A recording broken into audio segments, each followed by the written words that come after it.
Hello, what's good? It's Zamoff. This is my new YouTube channel. Sorry for the focusing in and out. I'm gonna get a camera eventually, but right now this is just gonna have to do. But welcome. You can follow me on Instagram at theartzaddy. Um, to see more of my personal work, my personal comic work. I am the Zamoff. I'm a comic book artist, up and coming out of Ohio, and I do a little bit of comic collecting too, comic hunting as well. So I just kind of want to, do videos weekly, just kind of showcasing what I find, what I pick up. My main focus is key issues. I'll worry about filler issues later, but my main focus is key issues and just stuff that I like. Whether it's just covers that really don't have any significance, or it's like key issues that I really want to have in my possession. So moving forward, without further ado, in front of us right now, we have Iron Man Tales of Suspense, number 97, first appearance of Whiplash. Now, this is the only CGC comic that I actually have right now. I'm thinking about getting into CGCN at some point soon, but as of right now, this is it. Now, I bought this like this. I can't remember where I got this from, but I remember getting this and I was like, I gotta have it. Just because I never had an Iron Man issue before this. Because I tried to comic collect before and I failed miserably. So, consider this a reboot. But yeah, so this first piece, first appearance of Whiplash, love the cover. Let me see. It's a little tan, little brown. Um, let's see. Yeah, it's just a little tan. It's been in the sun. Got a little. I don't know if that's like a Sharpie dot or what. 6.5 really isn't a great grade. It's not the grade I want, but I'm hoping. Since I love the cover and I love Iron Man 2 so much, that I hope I can find a better copy. So moving forward, uh, got got Speedball number 1, and turn that around. Got Speedball number 2. Now one of my favorite comic book shops that's pretty close to me. I found this at. I actually found the whole run, but I was like, I'd rather just spend money on 1 and 2. It was $1 a book. So I was happy to pick this up. This was probably like a month before Steve Ditko passed away. So I'm really happy to have something in my collection that has some of Steve Ditko's work in it that really made me happy. Moving on, I'm going to try to make this kind of quick for my first video. So, got Plastic Man number 1. This is his first solo series and since DC Rebirth. This comic was pretty good. It's pretty funny. It was written by Gail Simone. I was happy to get this variant. I don't know. There's something about Plastic Man that I like. Like, I don't know if it's his character design or what, but the fact that he's kind of a reformed gangster turned superhero, that kind of appeals to me. It's really cool. This is just another random Plastic Man issue that I picked up at another local comic book store. I don't know. I just think he's awesome, and the fact that like he's been considered more capable of beating Superman than mostly any other superhero out there or villain just seems awesome to me. All right, moving on. Let me see. I picked this up yesterday, and I meant to pick this up earlier than that, but Immortal Hulk #2. This is, hold on. The first appearance in comics of Dr. Fry and Dale Fry. Dr. Fry was introduced in the original Hulk TV show. That's as far as I know. I did some light research on that, but that's as far as I know. But this is his first appearance in comics. So I wanted to make sure I picked that up before it was completely gone from the shelves. What I really hope though is that I can get a variant of this. Even though I love this Alex Ross cover. So yeah. Okay.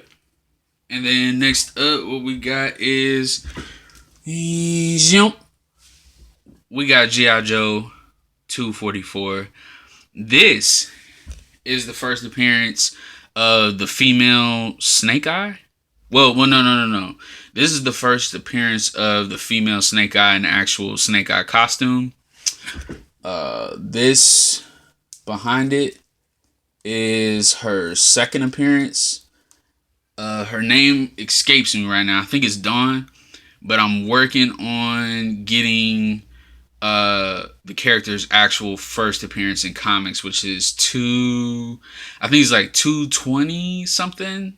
I don't know, but still, pretty cool comic. Her reveal page, full splash page is pretty dope. So I'm happy to get this. I don't really fuck with many G.I. Joe comics, but I like the art, the art interior. And I don't know, I may have to start picking it up, start reading it. So let's get to Black History Month, okay? Let's go back. Let's go back to Black History Month real quick, and let's look at some of the brothers that we have on display for tonight. So, boom. First appearance of Rhodey Rhodes, James Rhodes, War Machine. I love the front cover of this issue. I don't know. I picked this up. It wasn't. I want to say I did pay not cover price, but I did pay sticker price for this. I think it was like $20 for this. But I think it was worth it. Like, I was completely satisfied with it. I mean, I try to work deals here and there, but I was really okay with this buy. I'm not mad at it. Not at all. Not at all. Let's see. This is not only the first appearance of Rhodey. I almost forgot. Arbogast, the secretary, CEO of Stark Industries. She's in here, and then also the Hall of Armors that Iron Man has. That's the first appearance for that. And plus, of course, a briefcase appearance. Also that appeared in the second movie. So really happy with that issue. And this is a pretty high grade too. I'm not mad at this at all. I know it's hard to see. I got the light like right there. But there's no takes around the spine or anything like that.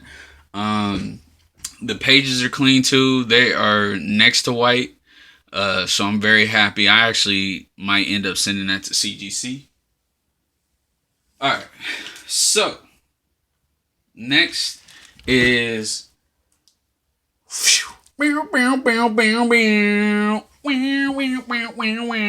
it's Luke Cage, Power Man #30. This is the first appearance of Piranha from the second season, and not the first appearance of Cockroach, but the first appearance of Cockroach's custom-made shotgun that was in season 2 of Luke Cage this year. So this comic really isn't in that great of condition. I think I paid like $1.50 for the book, but it has some great action in it, some great dialogue, and definitely wanted to have Luke Cage be somewhere in my collection. I found a Cottonmouth issue, but it was just so torn to shit. I just didn't want anything to do with it. Even for $1.50, I was like, nope, nope, nope. All right. So last but not least, I want to, we'll continue the Black Power movement. You know what I'm saying right now, and we'll just add this. Okay, the Mighty Avengers number 62. This is the first appearance of a few things. Okay, so the Jabari tribe, the Jabari village. There's mentions of the heart-shaped herb in here. I think damn near all the Avengers are mentioned. But basically, Black Panther goes to Wakanda and takes some of the Avengers with him.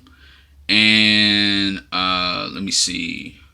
I can't remember what else happens. But anyway, long story short, this is the first appearance of the Man-Ape, M'Baku, who was in the Black Panther movie. Funny story about this book. So before Wizard World Comic Con in Columbus, Ohio, I had bought this book. I had found this book for really cheap, and I was like, okay, perfect. And then just because I wanted, a Black Panther book, somebody like a key issue of somebody showing up or appearing that was in a movie that I saw, because I've seen that movie like 4, 5, 6 times. I know, chill out, don't judge me. But so then it's announced that the guy who plays M'Baku, Winston Duke, was gonna be at Wizard World this year, and I'm like, okay, that's perfect. Like, let's go. Like, I'm about to get this bitch signed by him. I'm doing great at my job right now. You know what I'm saying? I'm making that bread. So, I'm throwing money in the air when I go there to Wizard World. And then I think it was like the day before Wizard World. This is like super embarrassing. It wasn't the day, but it was like a couple days before Wizard World Comic Con, and a friend of mine's like, oh, like, show me who all gonna be there. And I'm sitting here bragging like, yeah, I got M'Baku's first appearance. Like, Winston Duke about to be there. I'm about to get it signed. And then my friend, she go on the website, and then she was like, oh, he canceled. And I'm like, what? No. But he did. I had to go on myself and check it out. He did, and I was heartbroken. Like, well, not really heartbroken, but nerd broken. I was geek broken. Like, I was just, oh man, that hurt. I don't know what happened with that, but maybe one day I might be able to run into dude, but just salt trucks rolling in. I don't know, but anyway.